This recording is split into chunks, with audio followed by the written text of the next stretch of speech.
आज हम दशमलव का जोड़ बनाना सीखेंगे। आइए पहले प्रश्न में देखते हैं 54.56 और 3.456 को जोड़ना है। सबसे पहले हम लोग पहली संख्या को लिख लेते हैं 54.56। अब दूसरी संख्या का दशमलव पहली संख्या के दशमलव के ठीक नीचे लिख लेंगे हम लोग।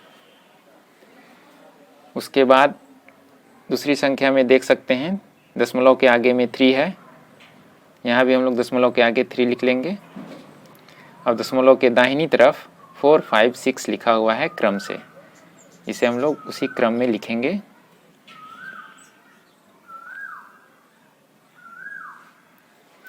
यहाँ खाली स्थान में हम लोग 0 लिख भी सकते हैं या नहीं भी लिख सकते हैं।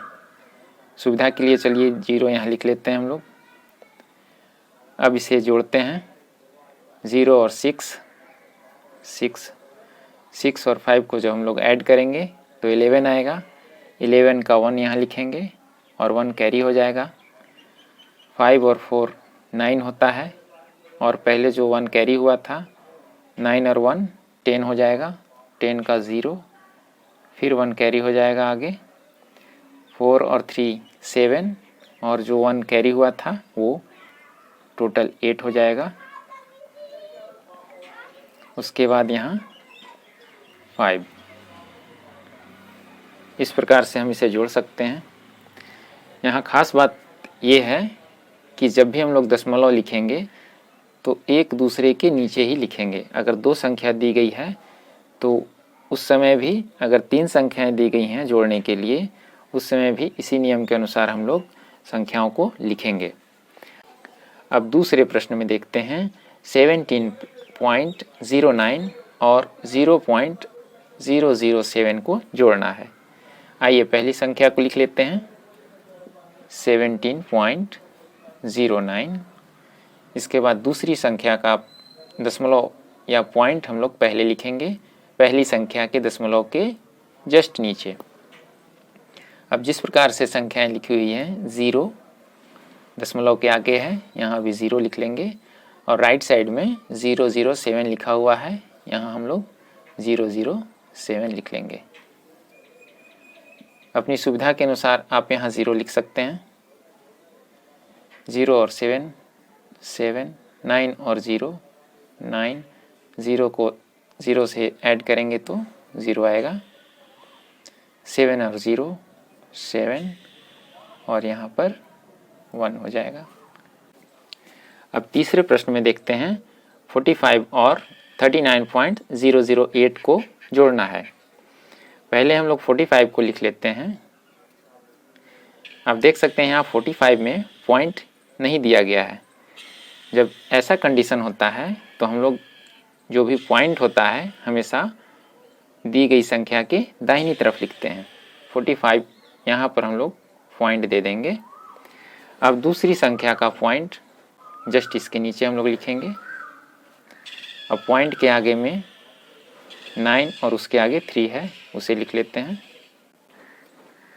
अब इसके राइट साइड में 008 है, लिख लीजिए। इन संख्याओं के ऊपर में खाली स्थान है, यहाँ भी हम लोग अपनी सुविधा के लिए 3 0 लिख लेते हैं। अब 0 और 8 को ऐड करने पर 8, यहाँ 0, यहाँ 0, 5 और 9 को ऐड करने पर 14, 14 का 4 हम लोग लिख लेते हैं और 1 कैरी हो जाएगा। 4 और 3 7 और जो 1 कैरी हुआ था उसे मिलाकर कुल 8 हो जाएगा यहाँ। उसी प्रकार से चौथे प्रश्न में हम लोग देखते हैं 0.395 और 49.5 को जोड़ना है। यहाँ हम लोग 0.395 पहले लिख लेते हैं। अब दूसरी संख्या का पॉइंट भी पहली संख्या के पॉइंट के जस्ट नीचे लिख लेंगे। 49 पॉइंट के आगे है, इस प्रकार से यहाँ लिख लेते हैं।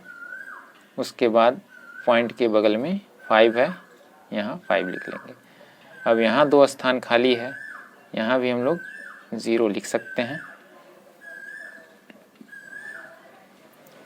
5 और 0 5, 9 और 0 9, 3 और 5 8, पॉइंट 0 और 9 9 और यहाँ 4 हो जाएगा।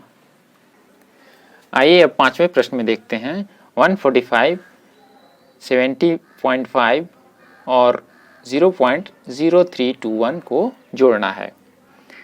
आइए सबसे पहले हम लोग 145 को लिख लेते हैं। 145, क्योंकि यहाँ पॉइंट दिया गया नहीं है इसलिए हम लोग पॉइंट इसके राइट साइड में लिखेंगे। अब दूसरी संख्या का पॉइंट जस्ट इसके नीचे लिखेंगे। दूसरी संख्या के बाईं ओर देख सकते हैं 0 और 7, मतलब 70 दिया गया है, हम लोग इसे लिख लेते हैं। राइट साइड में 5 है। अब तीसरी संख्या का पॉइंट भी जस्ट इन पॉइंट्स के नीचे लिखेंगे। पॉइंट के बाईं ओर 0 है और दाहिनी ओर 0, 3, 2, 1 उसी क्रम में लिख लेते हैं।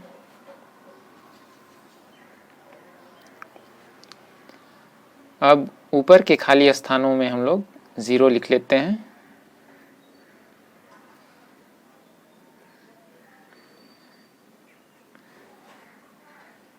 अब 0, 0 और 1 जोड़ने पर हमें 1 मिलता है।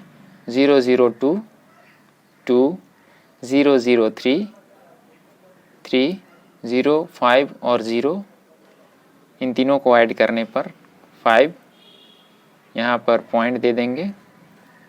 5, 0 और 0 ये 5 हो जाएगा। 4 और 7 को ऐड करने पर 11 होता है। 11 का 1 हम लोग लिखेंगे और 1 कैरी हो जाएगा आगे। 1 और जो 1 कैरी हुआ उसे मिला करके कुल 2 हो जाएगा यहाँ। इस प्रकार से तीनों को जोड़ने पे हमें ये संख्या प्राप्त होती है। इसी प्रकार से आप सिर्फ दशमलव का जोड़ बनाते समय पॉइंट्स का ध्यान रखेंगे कि पॉइंट्स हमें सही तरीके से लिखना है। पॉइंट्स लिखना अगर आप सीख जाएंगे तो आप आसानी से दशमलव का जोड़ बना सकते हैं।